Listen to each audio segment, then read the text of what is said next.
Ms. Tenney. Thank you, Mr. Chairman. Thank you to the panel for being here. I like what I'm hearing from Mr. Hempler down there. As a member from rural, suburban, central New York, where we have a number of small businesses and some of the largest outmigration of people, businesses in the nation, and I've just found out today that in my district, some of the highest property tax rates based on per thousand. I just wanted to focus a little bit on Operation Choke Point and just the nature of Occupation Choke Point and how it focuses on small dollar lenders, payment processors, and companies that are believed to be reputational or moral risks. And what I'm concerned about what could happen in my district, particularly because we do have a number of small businesses that would probably fit that definition.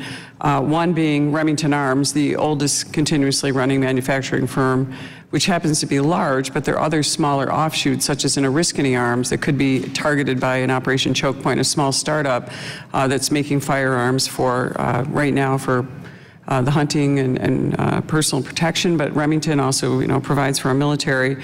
But, other smaller businesses, whether it's, payday lenders, check cashers, coin dealers, some people who provide some kind of services for people who are largely unbanked because of the massive regulation of so many of the big banks. As we regulate the big banks, we end up hurting the small banks even larger. And as a small business owner, it's sort of a parallel. We know we have a hard time complying with New York's regulatory burden as a small business. We can't afford to hire compliance agents, just like in a smaller bank. And I was just struck by your comment about, too small to succeed. And I'd like to say they're too small to be cared about by a lot of politicians and bureaucrats. Small businesses, small lenders, and people who are in these, persona non grata categories. I'm just concerned that some of these tactics by DOJ, FDIC are using are, they're almost like threats to increase the scrutiny on these types of lenders. I know we've written a number of letters, and I know I'm getting, we've never written a number of letters to FDIC and OCC about Operation Choke Point and how it's affecting our industry. I just want to know, and I guess I'd single out Mr. Hempler since you have the great quote of the day with too small to succeed. Can you wager a guess, and I think you could probably give me a more educated answer as to why the government agencies believe that these licensed legal businesses that I've described should not have access to the banking system, and why we put them into the underground, and maybe you could answer why they're so targeted, it appears, from the regulators. Well, thank you, Ms. Tenney. And in full disclosure, I wish I had come up with that quote, but I heard it from someone else. Yeah.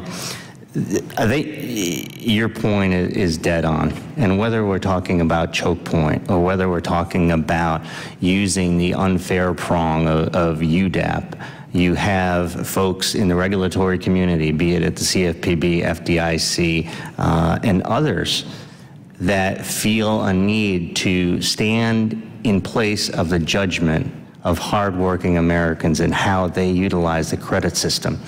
And whether we like it or not, the FDIC can say that they're no longer deploying choke point.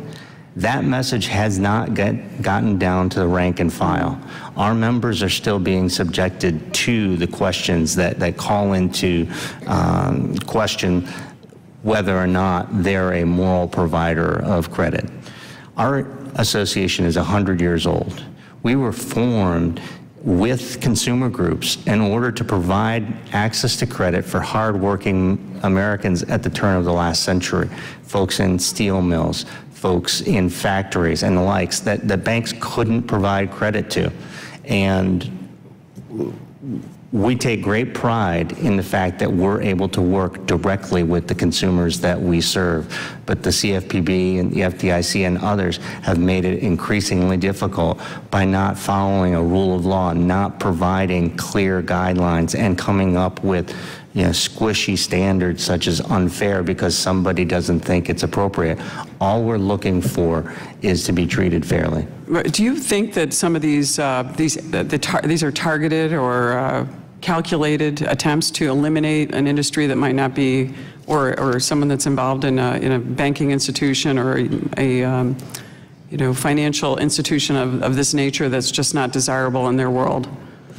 I do think that's the case, and I don't want to cast aspersions, but I think what we're dealing with, especially at the Bureau, is a lot of very young examiners right out of college, very idealistic, and think that they know better than the folks that they serve.